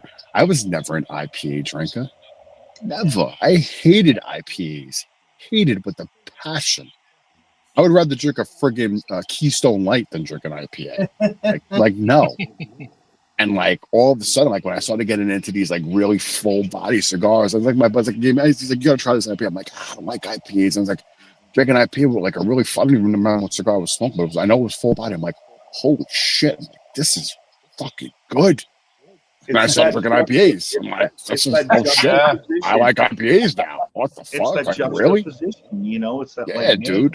Those really fruity and kind of mildly sour notes. Right. Offsetting. Ray went out and got an after he had his IPA. Went out and got himself a nice white belt. Dude, stop yourself, like, Bobby. Stop yourself. No. Even with I don't own a white belt, okay? No, I'm just teasing. No, I think that's the cool thing. Like you said, going through and testing the sticks and that stuff. That weekend I went down there and did that, man. I did 40 small sticks, going through individual leaves, individual taste profiles, blending this with this and then rolling that real quick and trying that and then doing that. Right. And it was funny because they were giving me so much crap. They said, oh, that's enough. Put it out. I was like, I ain't putting that out. What are you talking about? It's like, oh, you're gonna get sick. I said, dude, I got super special skills. We'll be fine. And so eventually I started putting them aside. They said, what are you doing? I said, well, I'm going to come back to them. And then they're like, no, just went and threw them away. They're like, I stopped doing it. It's like, all right. Yeah, shit. I've done that too, where it's like you kind of have the same blend, but with different wrappers in the same size, 5 different wrappers on the same blend, and you light all 5 of them up at the same time, and you kind of smoke them as you go along back and forth, and then you find yourself going to you're gravitating towards the one that you're like, keep going back to this one, and you keep going back to these 2, and you kind of put these 2 aside, and then you kind of smoke through the ones that you really like, and then you go back to the other ones and see how they finish off, and it's like, yeah, no, like those, I definitely know that this is not what I like, but these 2 are really consistently good, whether it's a Sumatra or San Andreas. Yeah, I did the same thing. I found myself gravitating back to certain ones, and I was just like, man, this is just hitting where I like it. Yeah, it's fun to do shit like that too, man. It's like even with the rodeo clown with the Sumatra, like when we came out with it for the OGT Society in the 6x50, and then when we were kind of chopping it up with Tony Barrios, who ended up blending the rodeo clown for what it is today, and having him take it, and I call him the mad scientist because he just took that blend and he with that wrapper just came and he sent it to us in like 5 different sizes, including revamping the 50. And just like for me, I kept like I went that time around, I didn't go through all 5 at the same time. I'm like, let me kind of like give each one the respect and love that it deserves, and kind of go through the line of sizes all the way up to 60 and all the way as low as I think we went as low as 48, if I'm not mistaken. Yeah. And then same length, but different ring gauges, and it's kind of on the 56 for a while, but then I just kept going back to the 54. But the 54, just the way the blend hits on the 54 is just lights out. So Ray, just a general question, because you go through and you smoke a lot. You smoked a lot. We've smoked a lot. I have this question asked, and I have my own personal thoughts on this. Based on the cigar you're smoking, do you change your cut on the cigar, or do you always cut your cigar the exact same way? I don't use anything but a straight cut. Okay. Straight. Usually straight guillotine. Now, with that being said, I, in the raffle that we did at Toro, won a V cut.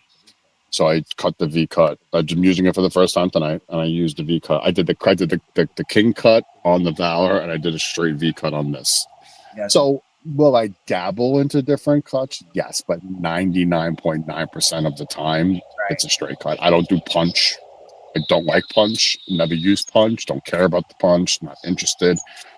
Joe will tell you, again, it goes by preference, right? Because Joe, 95% of the time, bites the cap off, puts his little mark with his tooth, and that's how he smokes his cigars. Danny's a straight cut guy too. I've seen him use the V, but sometimes if I feel like dabbling, I felt like for this particular, it's a nice, and this thing puts a nice V cut into it. It's a nice V cut. Yeah, so I'm like, good V cut, not a little sliver, but I like the. So I'm like, let me. They were talking it up at the event. The brand is Kajar. I've never heard of it. It's got it's sturdy. It's a nice feel. It's got a nice. I'm like, let me try it for today. Let me bust it out. But that's the trick. With the V cut.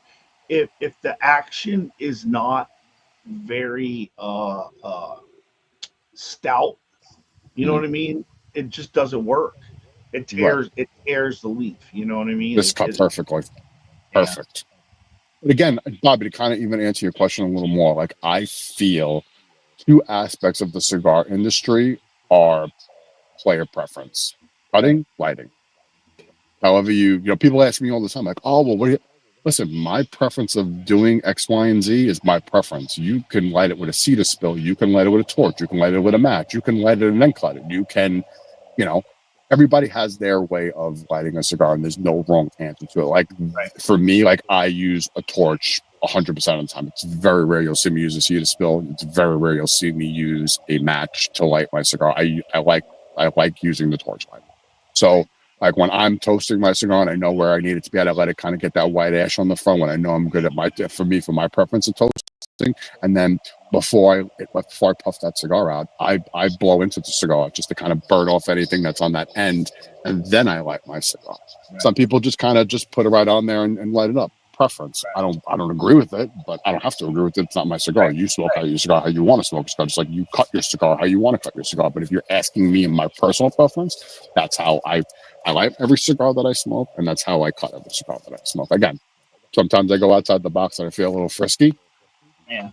So, very rare. How was the experience working with Tony? Oh, amazing. Tony is a blue chip guy, down to earth. He went above and beyond in helping us and wanting to be a part of what we do, loves what we do, love what we brought to the table from the stories that he heard through the industry. And, being able to work with somebody like him, who's a master blender at his craft, is, it's great. We've worked with many people in the industry. Some we've named, some we haven't, because that's just, our preference on how we do things. And, a lot of bigger guys that we've worked with in the industry kind of like, hey, we don't want any of the credit. We want you guys to get the credit for it. So it's like, we want you guys to be the shining beacon. We're cool, but if you want to, you can, but we would rather see you guys do what you need to do. And that's cool. But the reason why we kind of wanted to bring Tony into the mix and kind of, saying that we worked with Tony is, the whole aspect behind the name, which was him with, the Stione, brand. And he's a horse breeder. For his family's been horse breeders for many, many years. So the rodeo clown concept was a no-brainer for us. And, being able to work with him and him helping us, kind of take a blend that we have already worked with and making it 10 times better and paying homage to the process of what we do. I talk to Tony 3-4 times a week. Just not even cigar related. Just like, hey, what's going on? How are you? How's everything? How's the family? Hey, you want to get on a Herf? Let's get on a Zoom call. I'll sit out here in the middle at night and just shoot the shit with him. Yeah, I get the feeling that his view on the process was very similar from what I got from you guys on the process. Mm-hmm. That I learned about the process through Right. through all of my interactions with you guys. The Right. second that I smoked Tony's cigars, I was like, oh, this isn't just a guy putting out cigars. This is a cigar smoker. No. Yeah. Making cigars that he wants to put out. You know what I Right. mean? That whole Stallone line, like, it's almost like he didn't even care if you were going to like his cigar. He was still going to put it out. Yeah. You know? And if you haven't smoked anything in his line, you're missing out. If your retailer has it or you know where you can get it online, don't sleep. And the cool part about it too is to kind of even further, answer your question, like even with this blend, this is all aged, fine aged tobacco that he gets his hands on. And he's like, this is your blend. I'm not releasing this under the Stione flag. This is your guys. Like the Pilones in his factory say Cigar Clowns on. It's our blend. Nice. So like this is a blend exclusive to us. He won't sell it to anyone else. He won't use it if anyone's like, that's the Rodeo Clown is our blend from his factory. He's not giving it to anyone else but us.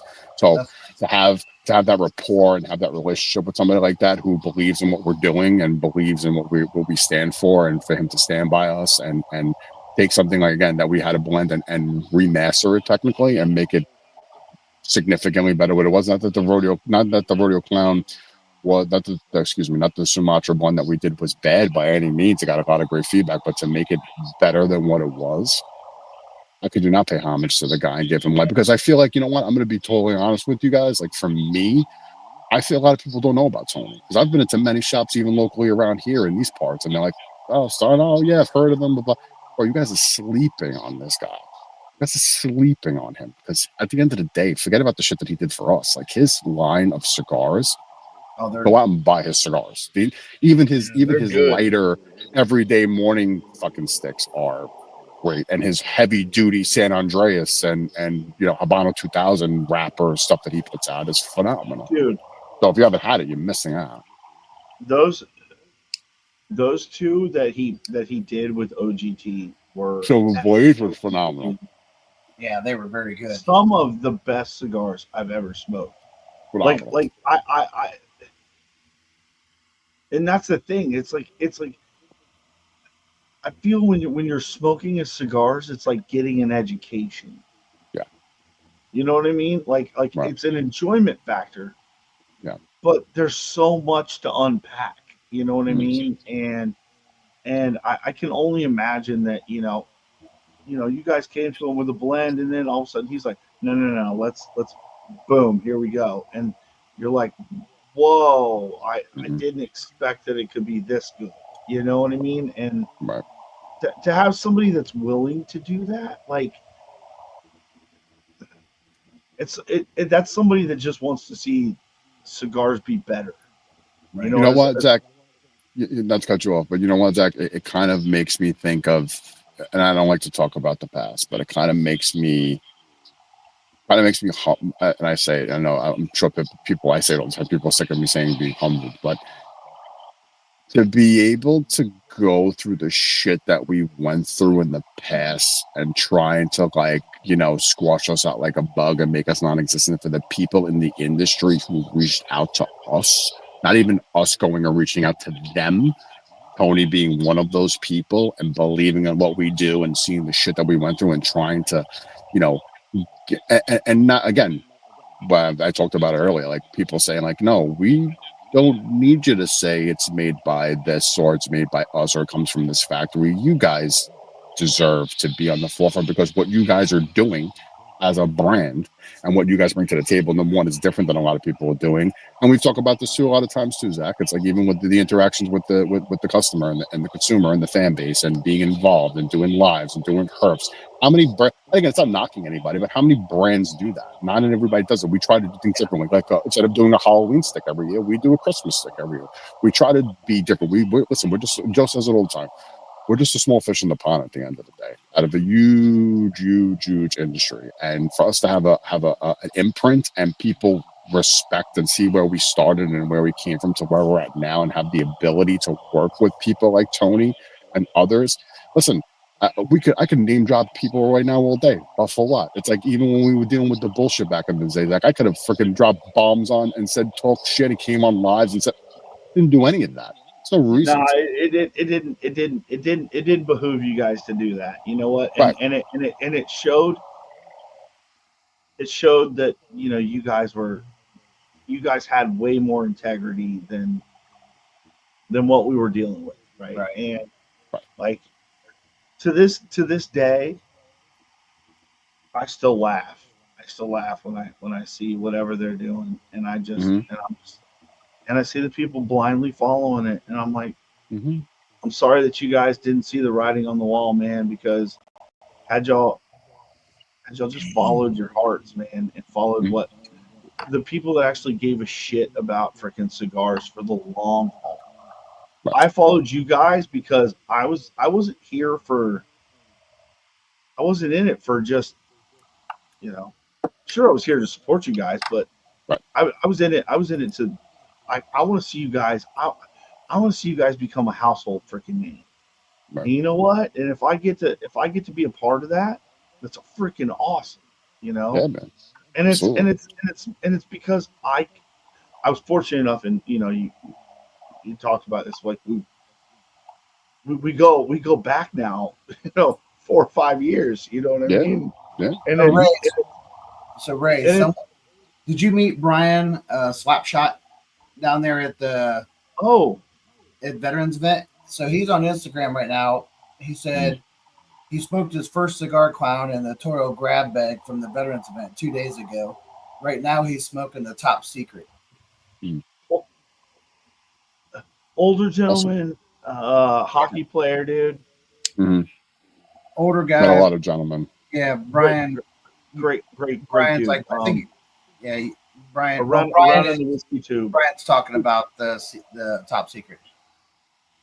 Brian or Ryan? Brian. Byron. Yeah, Brian. Yeah, Brian was hanging out with us all night. Brian's good people. Yeah, he's a good dude. Brian's good. Handle on Insta and YouTube is Slapshot. He always goes by his Slapshot. So, no, that's awesome, man. I'm glad you're liking the ton. Yeah, dude. I need more. I'm gonna have to put an order in. Yeah, no, they're good. This would be a good work smoke for me every day because it's not overly big, and I can sit there and enjoy while I'm sitting at work. But yeah, I mean, just to kind of circle back around. Yeah, just to circle back around what you were saying. It's like, you know, like I'll give you a real quick story. Unnamed shop. All about the Cigar Clowns. Yeah, we're doing it. We're going to do an event. We're going to do this. We're going to do that. Bringing it in. People love it. Cool. Then all of a sudden, event got canceled. Never heard back. Fell off the face of the earth. Reached out for a reorder. Nothing. You know, we're kind of in the business. I mean, you talk about integrity and just kind of like standing behind our brand. Like, I'm not, and I could sit here and say it for personally, I'm not begging you to take our shit. I'm not doing it. Like, and that's not, you know, a bad thing. It's just that, you know what, you want the product, we're here for you. You want us to come support your shop and come there and do an event all day long. Like, I went to a shop today that just took us on recently in New York, and they love the brand. He's got great feedback. It's selling well. He wants to set up an event and you know, the beginning of the year. Cool, great, awesome. We will be there. We will come there with the army. We will represent. We will do whatever we need to do. Cool. But, you know, fell off the face of the earth, didn't hear back, no returns, no emails, this and that. And, you know, unfortunately, there are a lot of shops that will support you, you know, thick and thin. And there are shops that are kind of like, yeah, they're here, they get on the hot train, and then they kind of like, nah, it's not really for my clientele, or it's not for me. Like, my favorite thing in the world is to get a shop owner who's like, yeah, nah, I'm not a fan. Well, the cigar's not for you, it's for your customers at the end of the day. Maybe you don't believe in what we're doing and you don't want to sell it to your clientele, and that's fine. You own the shop. You do as you please with it. I do what I want to do with our cigars. You do what you got to do for your shop. Or not for you, it's fine. No hard feelings. Same thing to kind of even circle back even further, Zach, as to what we were talking about earlier. It's like people who kind of, went the other way when shit hit the fan. Okay, fine. I'm not mad. Cool. That's great. You took one side of the story and you ran with it. Fine. No problem. We're going to be okay. But then that shop, unnamed shop, recently saw that the Goldie Grace came out and blew up. Oh, we want to get back. No problem. I'm not turning my back. You want to come back? Cool. What do you need? What's the order you got? What do you guys want? No problem. Same thing with people from the past. Oh, hey, blah, blah, blah, blah. You want to come on and Herf with us? Hey, man, come on and Herf with us. Cool. You know what? Yes, agreed. But it's not even about that for me. Me personally, it's not even about that. Of course it is at the end of the day because, it continues to grow the business, right?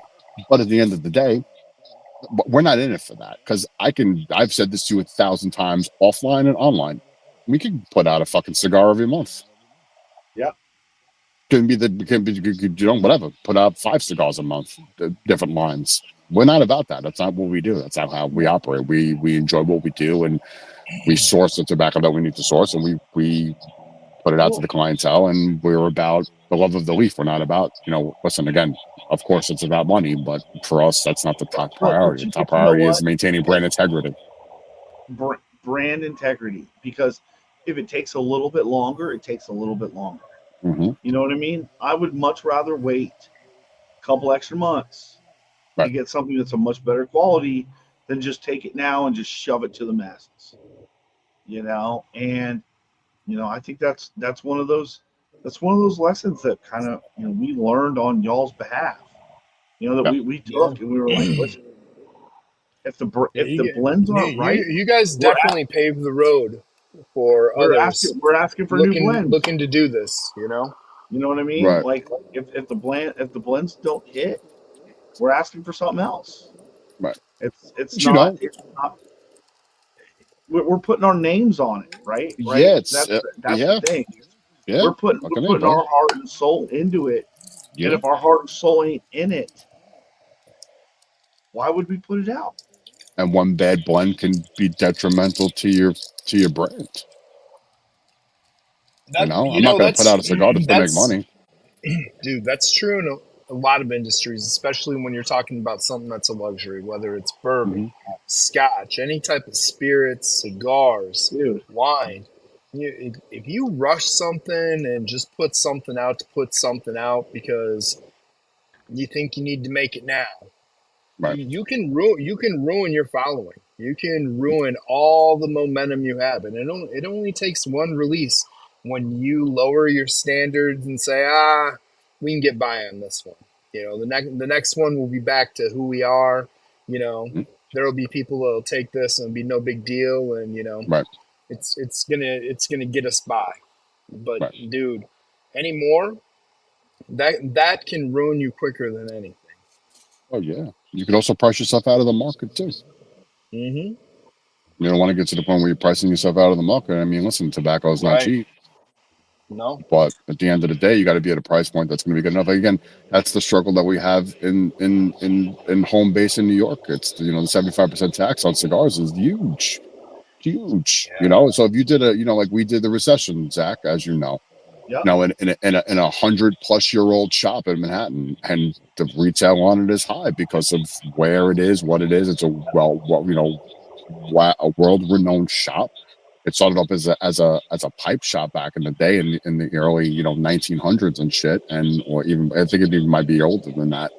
And it's a people out of state are like, oh well, it's this much. Yeah, well, there's a 75% tax hike on tobacco in this state, and it's been like that for a long time. And it's something you could take a cigar like the Rodeo Clown, and the Rodeo Clown can retail in Ohio for $12 on the shelf, $12.50, $11, and in New York it's a $21 stick.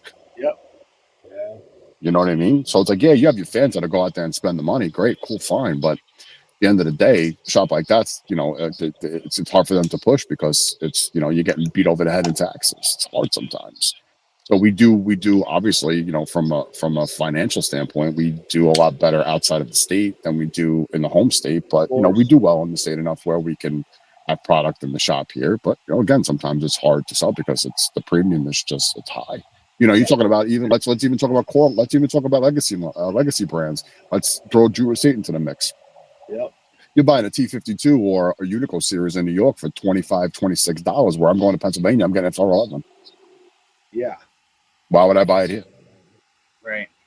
Yeah. It's people do. But especially when the recession that we're coming out of, finally, it's going to be a little bit easier for people to have money in their pockets and be able to spend on a luxury product, like Chris was saying. It's a little bit easier to do those things now, moving forward. But for a long period of time, it wasn't easy for people to do it. And again, being in the industry this time of year, getting close to the holidays, this is the slow season for cigars. From now until like January, February, a lot of places close down at the end of the year for the holidays. If you're not getting your orders out or orders in before December, you're fucking beat until the new year.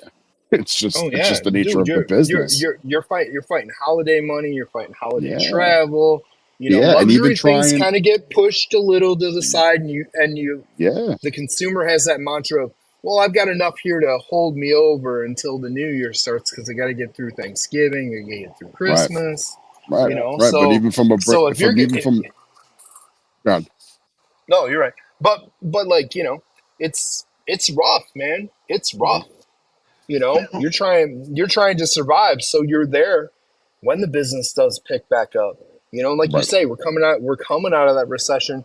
I'm starting to see more shopping in my area here right now in the past week and a half, which is nice. But, with some of these places and some people, that couple months might be too long. If you're not out supporting the places that have put it on the line for you, even if it's just stopping in, getting a stick, you don't have to be buying boxes, just stopping by, buying a stick, stopping in, hanging out. It all helps. It all helps because, the brands, the retailers, their money's on the line for you, There's a lot going on, and it's the little things. Little things add up and keep you rolling. Yeah. Especially if they're running a lounge as well, right? It's you got to support those guys. You can't just shop online. Sometimes you got to bite the bullet and if you want to have a place to go smoke, sometimes you got to buy an expensive cigar. Yeah, no, it's true. But it's even even with the reps now, like the reps that we have, and it's even them trying to get new shops now. Like people in the industry at this time of year aren't taking on new inventory because they're trying to get rid of the inventory that they have for the year to get ready for the new year. Once January rolls around, middle January, different ballgame. But now trying to get into shops now, trying to expand into a new stop, it's a little bit on the hard side. It's a little bit on the slower side. So you're kind of just feeding and replenishing stock that people have in the current shops now. Yes, do the online retailers do a little bit better than the mom and pop, cigar lounges throughout the country at this time of year? Yeah, they do because they're constantly pushing out product. Kind of the same basis that you guys looking to do with on the retail side as far as selling online or having the club aspect. That's a consistent income or a consistent, thing throughout the year, 12 months out of the year, where a lot of these mom and pop shops in New York, Ohio, Texas, California, they're not taking on new clientele at the end of the year because they're trying to sell what they have and make their bones on what they have and do all the shit that they have out for the year before they're going to take on anybody else. So it's a little bit of a different ball game. So that's kind of the thing that we've talked about with our reps. It's hard. And again, speaking of which, like where we started till now, like we have right now as it speaks, we have 9 reps throughout the country that are repping the brand. So it's a big step forward for us in a lot of ways as far as on the retail side is concerned, and keeping up with customers, doing events, doing cutting lights. Like Bobby said, Matt did an event the week of Veterans Day weekend when we were in Virginia doing the cutting lights. So it's we got things going on. We got guys doing things throughout the country too and shit like that. So it's cool to have that aspect of the business. Right. So where can someone? So someone was asking in the chat, in the New York area, where are you where would you recommend a good shop that's carrying your stuff for them to go? You got Cigar Vault in Staten Island carries our stuff. Long Island, we have Tobacco Road, which is a new account for us in the beginning of Long Island. There you go. Cigar The Superstore person on who Long asked Island is has in it. Long Island, so Yeah, Cigar Superstore on Long Island, Sunrise Highway has our cigars. Tobacco Road in Long Island has our cigars. They're a new account for us. That's actually out there today. Anthony's a good guy. Uh, uh, Carmine's in Staten Island has our cigars. What else am I missing in the New York area that has our stuff? Tobacco Havana Hut in Long Island, in Limbrook has our cigars.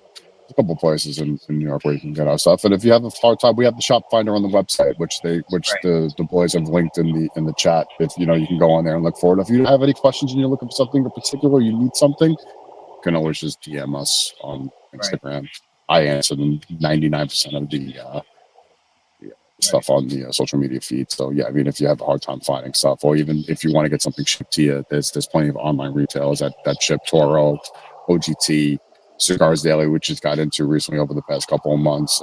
Smoking down in Florida carries us. There's a lot of retailers that carry us. That's awesome.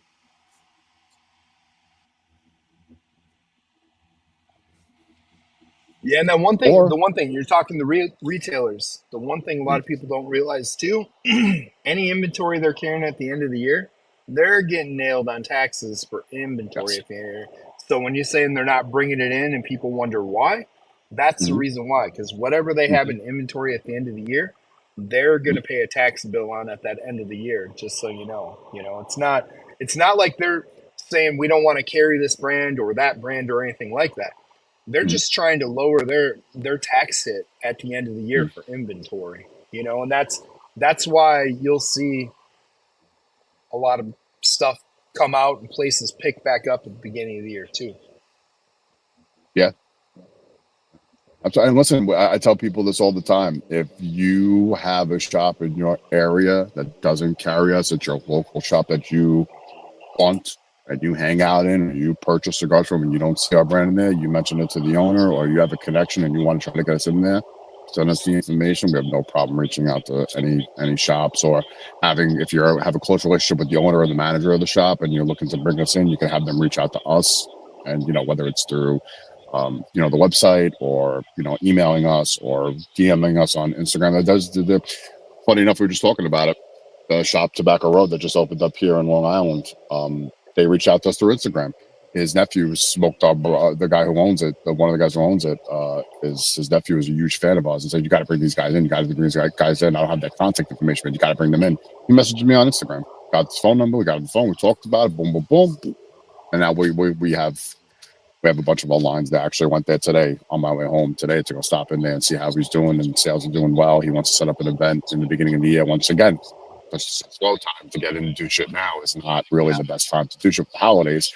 So, after the New Year drops, beginning of the year, do an event on a Thursday or a Friday night, stuff like that. So, those are things, and that's things that we try to do, being local to the shops that are here, whether it's in Long Island or Staten Island or Queens, or any of the local areas that we're at, or even in a couple of the shops in Jersey. We try to stop in and say, "Hey, what do you need?" Or call them up, "Hey, what's going on? You need me to stop by?" "Oh, I got inventory. Instead of me shipping to you, I can come and drop it off to you. Make it easy to save on shipping." So, right. We try to, same thing with the reps. So you need a reorder? Boom, reorders in, we ship it out. Next day it goes out, because we have our storage facility in Jersey up by Danny. So it's easy enough to just kind of send shit out and get it out to where we need to get it out to, and stuff like that. So yeah, it's again, for people like Chris was touching on, for people in the, people are saying, "Oh, well, you asked them and they can't bring this." And a lot of people don't do business at the end of the fiscal year in the cigar industry. It's probably from now until the end of the year, maybe even into the beginning of January. It's kind of like our slow season. It's kind of like sometimes in the beginning of the summertime when everybody's off and on vacation and away. That's another kind of a slow time. You don't see people hanging out in lounges in the summertime. You don't see people going into this, shops in the summertime, because people are away, people are on vacation, people are this and that. I mean, yeah, people will stop in, but this is the time of year now where you see people, the lounges are packed and stuff like that. Because especially up here in the East, you don't want to be sitting out here in the cold in a fucking tent outside by yourself with a heater to stay warm and smoke a cigar. So You know, it is what it is. Or you don't have a nice little home lounge like Bobby has, where you can sit up and post up nice. You know, some people are blessed with that, which is great. But you know, some of us, you know, blue collar workers and coming out of recession have to sit in a tent outside. Hey man, I'm in the garage with the space heater and the smoke eater going, sitting in the garage, man. I'm usually out here in the opposite, right? It's 100 degrees, like you know, it's still 90 degrees at freaking 11:30 at night and still 100% humidity. You know what I mean? You know, it's also one of those things where, you know what, you need to pay attention to your cigars, whatever environment that you're freaking smoking them in, right? You need to be cognizant of, Take it from Zach. do I need more humidity? Do I need a little less humidity? I need to be paying attention to those things as I go into, because as like Ray just said, he's sitting in a little tent with a little space heater. What does that do? That robs every bit of humidity you could ever have. Yeah. Those things will rob humidity like crazy. Yep. And so if you don't have a cigar, if you got a really dry cigar going into that environment, oh dude, it's gonna do nothing but split and freaking bloom and do all the bad things. It's the same thing as me when I come out here in the middle of the summer, and it's 9 o'clock at night, but there's still 90% humidity. If I don't have a cigar that's gonna be able to basically acclimate to that environment, I'm gonna have a terrible smoking experience. I mean, it took everything for me to switch from 69% down to 65%. I mean, it was a total change. Like, and I mean, I had 5 different humidors. Like, I was like, do I really need to go to 65%? Like 69's been cool. Well, 69 was cool when I didn't have as many cigars. Right. The more cigars that you have, right, honestly, the less humidity packs that, or the higher humidity packs that you need to put in there, because the cigars are actually gonna, give and take humidity away from themselves. You know what I mean? They're gonna give and take. So yeah, that smokes all the way to the nub. I mean, by the way, I'm gonna do it and say that's off. Hey, this thing's a fucking this thing's a banger. Appreciate it. We really appreciate that. It's a good one. Burning my fingers. Dude. Yeah. I do the same thing. I take that down as far as I can go. You guys knocked out. It's a phenomenal cigar. It was crazy because we were like, when we smoked it, it was a Toro, and the first inch was the most boring thing you'd ever smoked. Listen to me. We were like, there's nothing here. Listen to me.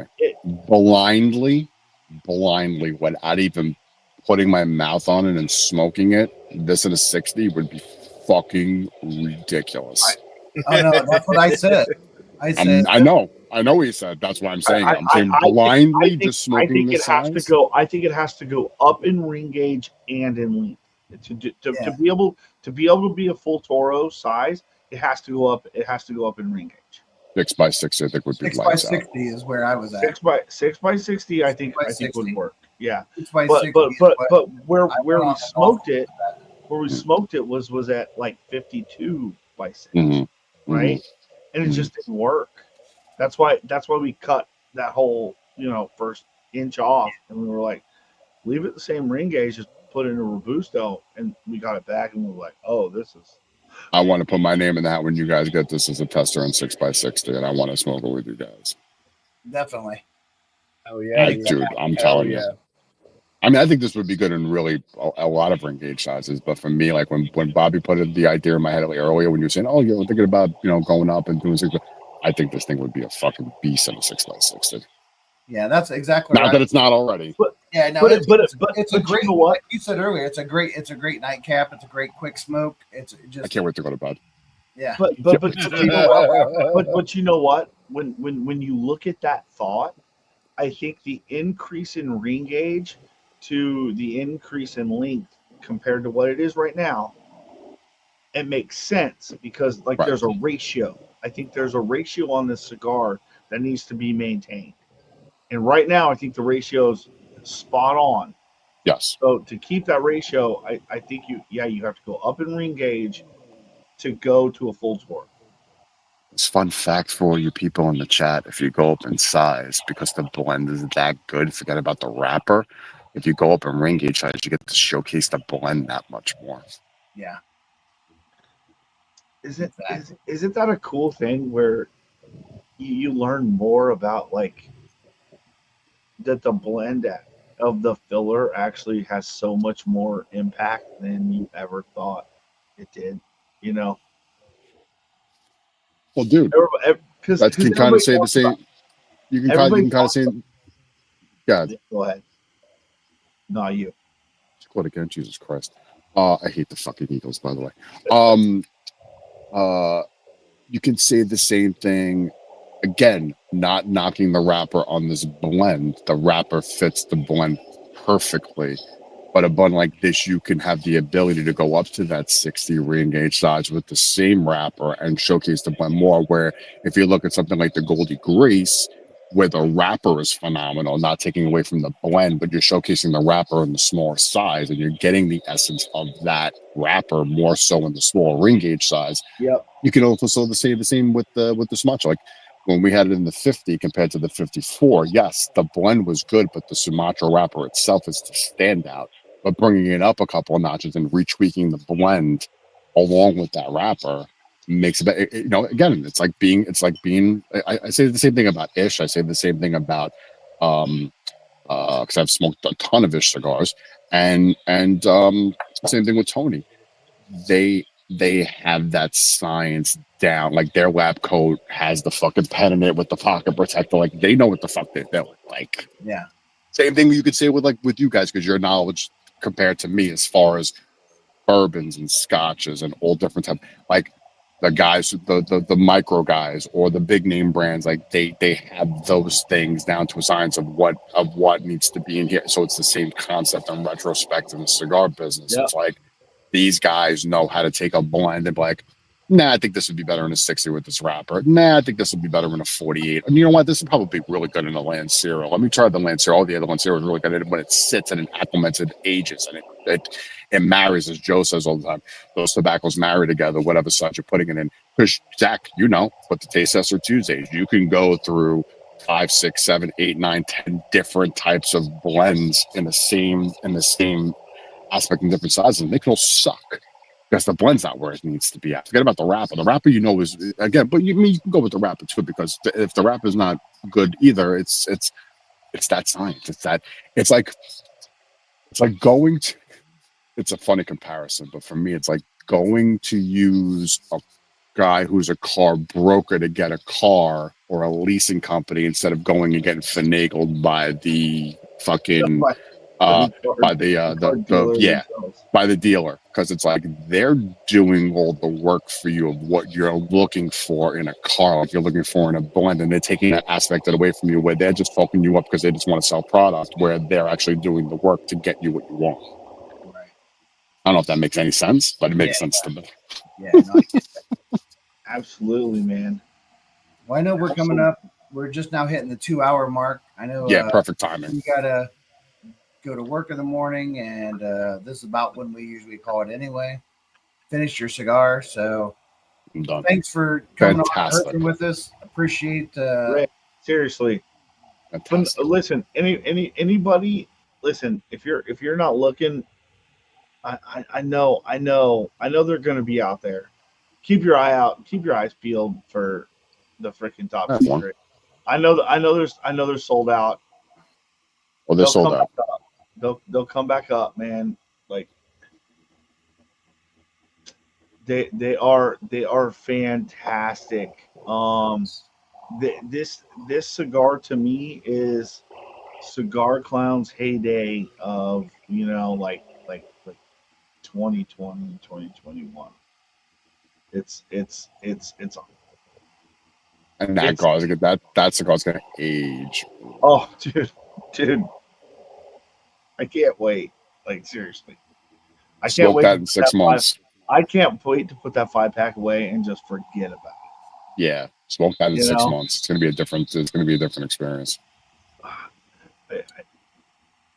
But like, listen, forget about us. You know, we get enough fucking, you know, praise and credit, which we greatly appreciate. You guys on your aspect of what you're doing, and you know already, and Bobby knows, Zach, you know, Christian knows, anything that you need from us or help or critique or whatever from us, you know, we're always here to support you guys like you support us, and we appreciate the support. But this night more so is about you guys and congratulating you guys on knocking it out of the park for your first run. And that's the beginning steps of the journey to you know, get to where you guys are going to be at, and you guys are on the way, or to me, already leaps and bounds in the pack of a lot of things. So keep up the good work. Like I said, if there's anything that you need from us, you already know. Phone call away, text message away, email away, whatever it is, whatever we can do to help support you guys and push the product out, we will. I'm going to be purchasing more of the fucking ton. That's damn sure. That's not even a question. So we appreciate it, man. Buy a box. If you can buy a box, buy a box. Don't sleep. Yeah, no, I appreciate it. We appreciate everything you guys do and supporting us, and we love, you know, supporting each other. And I just appreciate you jumping on and helping us tonight. Always and, going through and critiquing that. And until the next time, brother. We'll be a next time. There will be a next time. Oh yeah. Oh, there will be a next time. Maybe we'll be able to do this in person one day. Oh yeah, that would be fantastic. Zach, way overdue. Fuck you, way overdue. Bobby gets a pass and Chris gets a pass. You way overdue. Eventually, bro. Like for real. Yeah. Eventually, dude. We gonna make this happen for real. Yeah, we got it. Yeah, it needs to happen. All right, everybody. Thanks for jumping on. Appreciate you. Until the next time. Cheers, everyone. We'll see you next week.